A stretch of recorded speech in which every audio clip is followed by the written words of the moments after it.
So now what do I do with it? Yeah. And I think that's like what you're saying is like, okay, let's receive the data from this correction and exhortation and reproof because we are his children. Yeah. For my personal life. Let's gather it so that I can use it to avoid the pitfalls, the stumblings, and the like, really, like, I think ultimately the devil would want us to hurt each other, right? Like, and I think that's one of the things that we saw in Romans 14.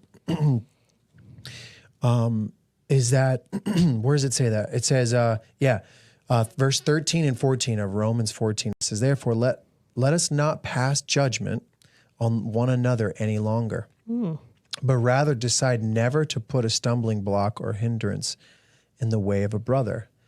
I know, and I am persuaded, meaning convinced, in the Lord, that this is Paul, you know, like he's like convinced in the Lord, and no other group or faction or culture or way, that nothing is unclean in itself, but it is unclean for anyone who thinks it's unclean.